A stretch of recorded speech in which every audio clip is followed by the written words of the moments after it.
حضرات جب بچہ پیدا ہوتا ہے تو اس کے کان میں اذان پڑی جاتی ہے. آپ دیکھتے ہیں آخرکار یہ اذان کیوں پڑی جاتی ہے؟ ایک وجہ اس کی میں آپ کو بتاؤں گا کیوں اذان پڑی جاتی ہے. وہ پیدا ہوتے ہی اذان پڑھنا چاہیے، کیوں پڑھنا چاہیے؟ اور بچہ پیدا ہوتے ہی روتا کیوں ہے؟ یہ ساری چیز میں آپ کو اس اپنی تقریر میں بتانے والا ہوں. حضرات جب بچہ دنیا میں آتا ہے تو حدیث شریف میں ہے کلو مولودی یولد علی فطرت الاسلام، ہر پیدا ہونے والا بچہ اسلام کی فطرت پر پیدا ہوتا ہے. ہر پیدا ہونے والا بچہ مسلمان ہی پیدا ہوتا ہے، لیکن اس کے والد جیسے ہوتے ہیں اس کو ویسا بنا دیتے ہیں. وہ یہودی ہوتے ہیں بچے کو یہودی، نصرانی ہوتے ہیں نصرانی، مجوسی ہوتے ہیں مجوسی، اس کو بنا دیتے ہیں. ختنہ کرنا سنت ہے لیکن ختنہ کر کے ہی آدمی مسلمان نہیں ہوتا. یہ سوچ ہے لوگوں کی ختنہ کر کے انسان مسلمان ہوتا ہے، یہ غلط ہے. آپ ختنہ نہ بھی کریں تب بھی آپ مسلمان رہ سکتے ہیں، لیکن ختنہ کرنا سنت ہے، فرض یا واجب نہیں ہے. یہ نہیں ہے کہ صاحب ختنے کے بغیر آپ مسلمان نہیں ہوں گے. اب چونکہ ختنہ کرنے سے ڈاکٹری فائدے بھی ہیں، بہت سی بیماریاں بہت سے مرض دور ہوتے ہیں اس سے، اس لیے ڈاکٹرز کا بھی یہ کہنا ہے. اب معاملہ یہ ہے کہ بچہ جب پیدا ہوتا ہے تو پیدا ہوتے ہی اذان کیوں پڑھتے ہیں؟ دیکھیے جیسے ہی بچہ پیدا ہوتا ہے تو ہر بچے کے ساتھ میں ایک ہمزاد اس کا پیدا ہوتا ہے. اپنی زبان میں سمجھیے ایک شیطان. وہ شیطان جو ہے اس کو زندگی بھر ساتھ بھی رہتا ہے اور پھر اس کو برگلاتا بھی ہے، بہکاتا بھی ہے، وہ ہمزاد. تو جیسے ہی وہ پیدا ہوا اسلام کی فطرت پر، وہ ہمزاد وہ شیطان اس بچے کو مارنا شروع کر دیتا ہے. یہاں تک آیا کہ اس کے پیٹ میں مارتا ہے کہ آ گیا تو اللہ کا نام لینے کے لیے، آ گیا دنیا میں اللہ کا نام بلند کرنے کے لیے، آ گیا تو دنیا میں اس کی عبادت کرنے کے لیے. تو بچہ اس کی تکلیف سے روتا ہے. تو اسی لیے جیسے ہی بچہ پیدا ہو فوراً اس کے کان میں اذان ہونا چاہیے. حدیث شریف میں ہے کہ اذان جہاں ہوتی ہے اور جہاں تک اذان کا آواز جاتا ہے وہاں تک شیطان بھاگ جاتا ہے اور اس کے وسوسوں سے انسان محفوظ ہو جاتا ہے. جب آپ کان میں اذان پڑھیں گے تو بچہ جو ہے شیطان کے حملے سے، شیطان کی سختی اور تکلیف سے محفوظ ہو جائے گا. اس لیے اس کے کان میں اذان پڑی جاتی ہے.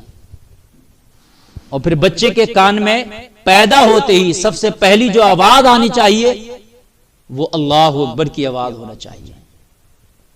وہ سب سے پہلی آواز اللہ کی آواز ہونا چاہیے، اللہ کے ذکر کی آواز ہونا چاہیے. سمجھ رہے ہیں آپ؟ وہ دنیا کی خرافاتوں کی لہو و لعب کی آواز. بعد میں بہت سے لوگ کیا کرتے ہیں اذان پڑھانے میں کئی دن لگا دیتے ہیں. اور ہمارے ہاں تو دیکھا جاتا ہے وہ ہماری ماں بہنیں اس چیز پہ زیادہ بلیو کرتی ہیں، کوئی بچہ پیدا ہوا تو چاقو ضرور رکھو، چاقو ضرور ہونا چاہیے اس کے پاس میں، تاکہ کوئی شیطان اور جنہیں کیا کیا بتاتے ہیں کہ وہ اس کے پاس نہ آ جائے، بچے کو ڈرا نہ دے اور یہ نہ کر دے.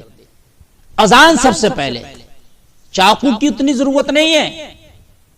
چلو بزرگوں نے کہا بھئی چاقو رکھ دو تو بھی رکھ دو، ہم اس کو منع نہیں کر رہے، اس سے کوئی چاقو رکھنے سے کوئی اسلام میں منع نہیں ہے. نہ رکھو گے تب کوئی کمی نہیں آ رہی ہے. تو رکھنا یا نہ رکھنا وہ آپ کے اوپر ہے، لیکن سب سے پہلا جو کام ہے جیسے ہی بچہ آپ کا پیدا ہوا تھا آپ نے پیدا ہونے کے بعد میں بچے کے کان میں اذان دلانا ہے. بہت سے لوگ کئی دن لگا دیتے، ہفتوں لگا دیتے ہیں، اذان ہی نہیں پڑی. اچھا اذان پڑھنے کے لیے تلاش کرتے ہیں کوئی مولانا مل جائے، کوئی حافظ مل جائے. بھئی ضروری نہیں ہے، اگر کوئی مولانا اور حافظ نہیں ہے اذان پڑھنے کے لیے تو اذان تو ہر مسلمان کو یاد ہونا چاہیے. شاید آپ کو بھی یاد ہوگی اذان. تو آپ کیا کریں، وضو کریں اور وضو کرنے کے بعد میں بچے کو گود میں لے کے آپ خود ہی اذان پڑھ دیں. باپ بھی اذان پڑھ سکتا ہے اور بھی گھر کا کوئی فرد اذان پڑھ سکتا ہے. حد یہ ہے کہ عورت بھی بچے کے کان میں اذان پڑھ سکتی ہے. کوئی اگر نہیں ہے تو عورت بھی پڑھ سکتی ہے، لیکن صحیح تلفظ کے ساتھ. داہنے کان میں پہلے اذان پڑھیں گے، بائیں کان میں لیفٹ سائیڈ کا جو کان ہے اس میں اقامت یعنی تکبیر آپ پڑھیں گے. ہے وہی بس قد قامت الصلاۃ کا لفظ اس میں زیادہ ہے. تو یہ معاملہ جو ہے بہت سی جگہ پر دیکھنے میں آتا ہے کہ وہ مولانا نہیں ملے، امام صاحب نہیں ملے، اس وجہ سے ہی تاخیر ہو جاتی ہے. تو تاخیر نہیں کرنا چاہیے بلکہ اذان فوراً پڑھنا چاہیے. اچھا، اب بچہ پیدا ہوا اور پیدا ہونے کے بعد میں دنیا میں سانس ہی نہیں لیا، دنیا میں سانس ہی نہیں لیا، اتنی مہلت ہی نہیں ملی اذان پڑھنے کی، تو اب کیا اس کے کان میں اذان ہوگی یا ایسے ہی دفن کر دیا جائے گا؟ تو اب اس کے کان میں اذان نہیں ہوگی. اگر دنیا میں آ کے سانس اس نے نہیں لی تھی، پیدا ہوا فوت شدہ، تو آپ اس کے کان میں اذان نہیں پڑھیں گے. اور اذان ہی نہیں بلکہ اس کی نماز جنازہ بھی نہیں ہوگی اس بچے کی.